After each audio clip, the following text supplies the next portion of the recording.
I am Julia. I am a developmental editor and story coach.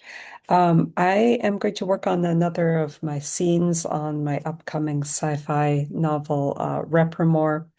This is live and unrehearsed, so there will be slow moments and glitches. Sorry about that.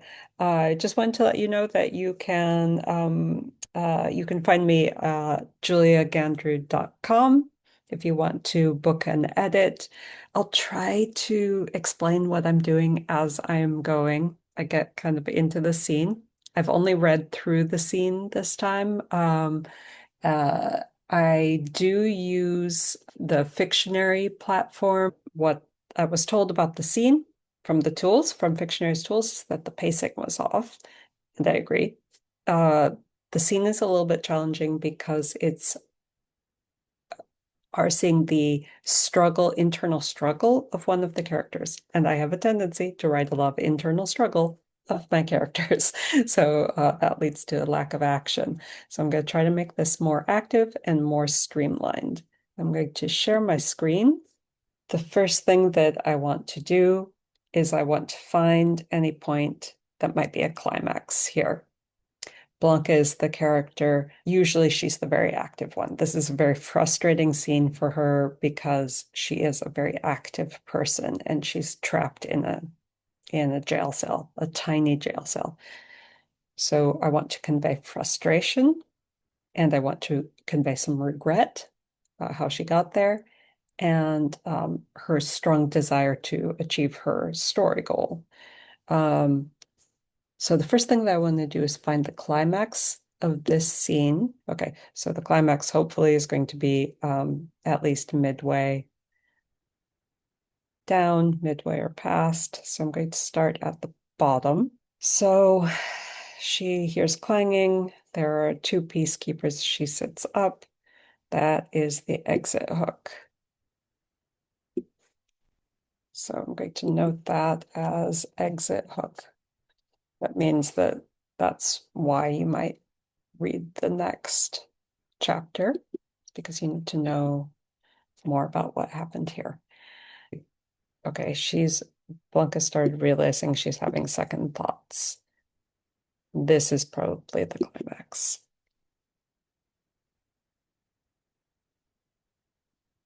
So I think the way I'm going to deal with this is that I'm going to be showing her trying to exercise in this tiny, tiny space.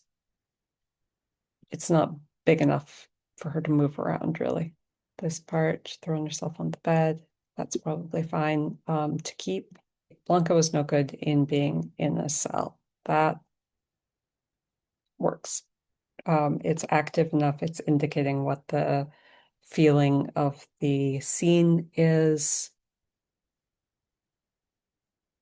at least not after the 12-hour mark. Sure. For the first 4 hours, or maybe 2.5, she'd fumed. Okay. First, do we need to? Okay, I don't want to slow it down with a bunch of clauses. So I'm going to get rid of that. I am going to keep that and her resentment at Elian feels significant. So I'm copying that. I'm going to take it out and I'm going to move it down. Okay, maybe I'm putting it after that paragraph. I'm going to rewrite it quickly because otherwise I might forget. She wanted to blame Elian if he had been brave enough to heed the call, then he'd be on her team and maybe she wouldn't be stuck trying to move in this tiny cell, trying not to go mad. not to go bad. Okay, this tiny cell. All right, so now going back up to that first paragraph, getting a new paragraph there. Mostly she was angry at herself. Was angry at herself. The angrier she got with herself. Dusting great. This was the dusting plan. Talia is going to be so angry at me. No, Talia would be disappointed, and that was worse. There were a million ways this plan could have gone wrong, and Blanca had a strong sense she herself had been the most likely flaw. Too many qualifiers of the sense. We'll leave it like that.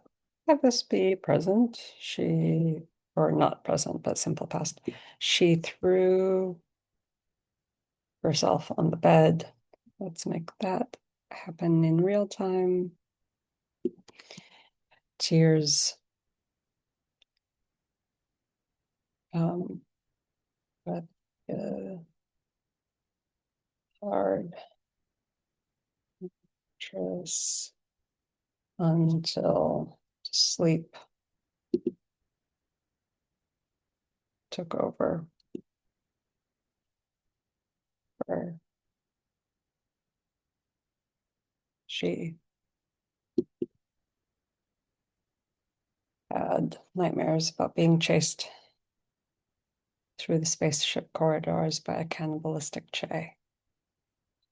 Okay, we're leaving that for reasons having to do with the plot. When she woke later, Mama gave her work. If it worked, who would attack?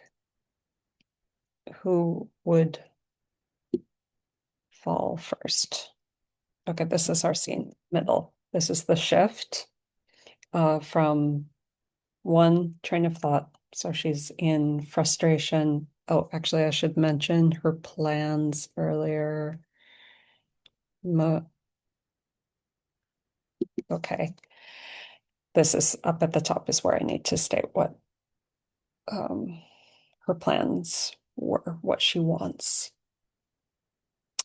which is to get out of here. Okay. Mostly she was angry at herself. The more she felt trapped, she had limited time to make it beyond the red door. Elian, when Elian's treatment was over, they would be sent back to the surface alone. And then it would be too late for the plan. Which is vague about the plan. Okay, going back down to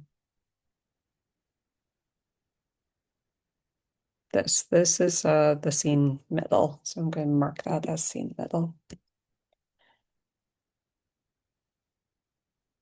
I know that again, it doesn't have in a scene, it doesn't have to be halfway through to be the middle. It's nice if it is, but it's okay if it's not. It just needs to be the transition point where it shifts into a different gear. It can be a switch. It can be going from black to white, or it can be going from gray to darker. Whatever it is, it's the moment where things shift. Okay, she wanted to blame Elian for not having spent, again, let's simplify language, more time with her and not being radical with her and not being radical enough to be in on their mother and Talia's plan. If he had been brave enough to heed the call, then he'd be on her team. Let's move this part about the pilot up before the midpoint because that's still part of her plan. Okay, we're just going to put it on its own.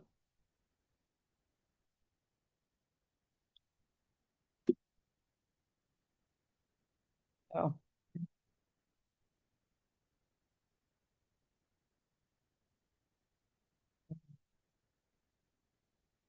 doing a lot of its own paragraphs because I want the pacing to move at this point. I'm not sure about letting her sleep again. It might slow down the pace. Staring at the ceiling, fantasizing about all the equipment she would have access to if she was able to bring the satellite down to the surface. She drifted, not eventually. Eventually is a bad word. Off, started to doze, or she dozed. She dreamed of, okay, and then she sat up. All right. So, that is the ending of that scene. I'm going to talk for a second about what I did there. What I did was I went through and I looked for, it's really important to know what the point of the scene is. And the point of your scene is in your climax and your middle. And if you can't find the point of your scene, probably you don't need the scene. Your entry hook, it helps if your entry hook makes some sort of reference to either what the main feeling of the scene is, it's setting you up, and it should be active. Ideally, it starts from the POV character's point of view, so that you feel immediately who is there, what they have at stake. If they don't have anything at stake, consider shifting to a different person. All right, so I hope you learned something watching this in real time edit of my own scene. If I'm editing somebody else's scene, I just highlight things and I make notes. I suggest this, I suggest this. But since it's my own scene, I just get to make the changes. Yay! All right, take care and see you next time.